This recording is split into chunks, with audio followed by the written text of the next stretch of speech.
Democracy depends on a free press. Please support our independent journalism at democracynow.org/give. This is Democracy Now!, democracynow.org. Last week on Capitol Hill, police arrested more than 24 people, including many disability rights activists, as they protested Republican plans to gut Medicaid and other programs for the poor and working class to help cover the cost of $4.5 trillion in tax breaks for the rich.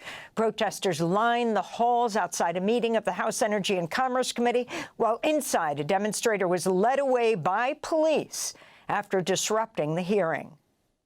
You will kill me. I'm HIV positive for 20 years. I have survived on my meds that are $10,000 a month.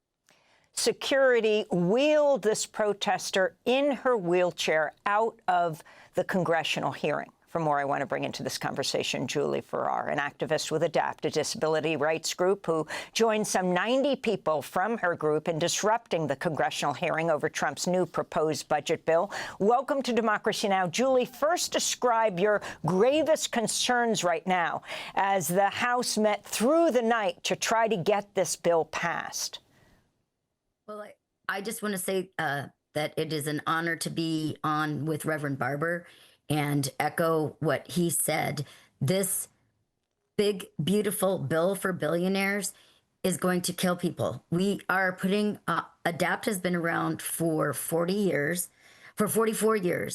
and we fought for the expansion of rights for disabled people, for people who are aging into disability. So, in the 90s, I crawled up the steps to the Capitol to get the Americans with Disabilities Act passed. I was able to go to school because of the Individuals with Disabilities Education Act. And now, instead of fighting to expand the right to live in the community and fight for better wages for our home care workers, a large percentage of our home care workers are older immigrant women of color. And make no mistake, President Trump is going after immigrants. He's going after immigrants, period. And so when we're putting our bodies on the line, it's because our bodies are on the line. Cuts to Medicaid in this already very fragile spider web. It's not a safety net. It's a spider web of services. ADAPT is fighting for affordable, accessible housing and Medicaid and services, fully funding those, and livable wages for our home care workers. And all of these are under attack right now.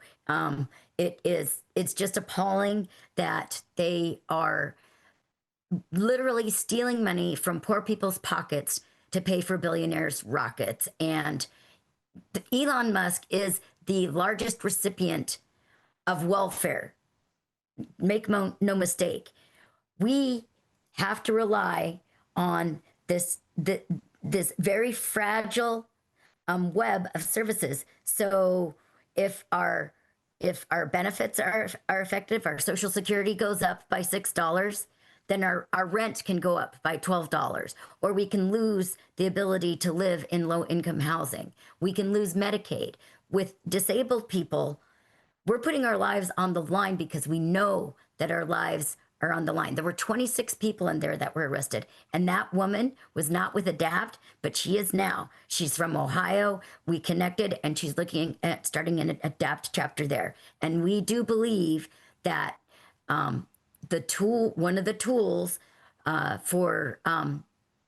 in social justice that is very effective is direct action. So we're putting our bodies on the line because it is our lives that are going to be affected. I know people that are going to die without their home care services.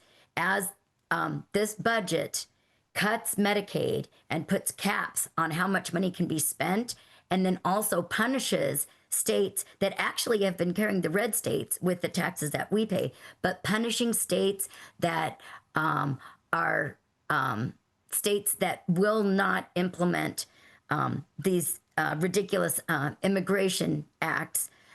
Those states are going to be punished by the federal money that is spent on Medicaid and other programs. That money is going to be taken away, and that is going to hurt programs. Like we have a program called Money Follows the Person that helps people get out of nursing homes and into the community. That is our fight. We hear so much about grandma's going to be thrown out of the nursing home. ADAPT is all about keeping grandma at home, that to make sure that she has the services that she needs to remain in her community and age in place. And all of these services are going to be affected. Housing is going to be affected. The energy assistance program and those green energy projects, those helped a lot of poor and disabled people be able to stay in their homes. And Julie, if I can ask you also, the bill would require more frequent income and work verifications to qualify for Medicaid. How will these changes affect especially people with disabilities? The easiest way to describe what is going to happen to the majority of people is it's going to be attrition from the program. Because now, instead of me having to prove that I'm disabled, I was born missing 12 vertebrae, I can pray and I can take vitamins, and I am still going to be disabled. So every 6 months, I have to prove that I'm disabled enough to qualify for Medicaid. If you are receiving long-term care services, whether it's in a nursing home or in your own home, and also wheelchairs and all of our medical equipment, the only payer for those are Medicaid and Medicare, period. And when these cuts go into place, it is just ludicrous, because you have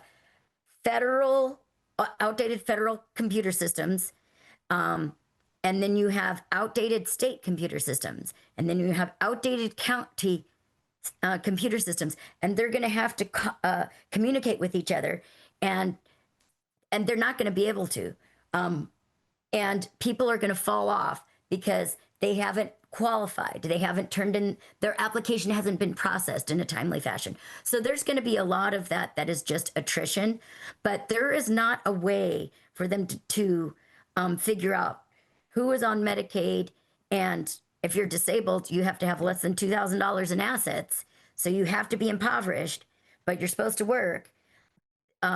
These people every 6 months are going to have to prove this, and they're going to have some sort of system to know who is elderly or who is disabled, who cannot work. And it's just, there's no way for that to happen. It's going to kill people. It's degrading, it's demeaning. And I want to remind people that the cruelty is the point. The cruelty is the point of this. Poor people are going to pay, disabled people are going to die, and it is blood on the hands of the GOP and the president and the administration, that they want this big, beautiful bill for billionaires that will kill poor people and it will kill disabled people. Julie Farrar, it's a bureaucracy. We want to bureaucracy. thank you so much for being with us, joining us from Albany, disability rights activists with ADAPT. Among the signs that people carried into that hearing were "Our homes, not nursing homes." And for our radio audience who is just listening, if you go to democracynow.org, you'll see the footage of the wheelchair warriors who disrupted the House hearing. Democracy Now! Is funded by viewers like you. Please give today at democracynow.org/give.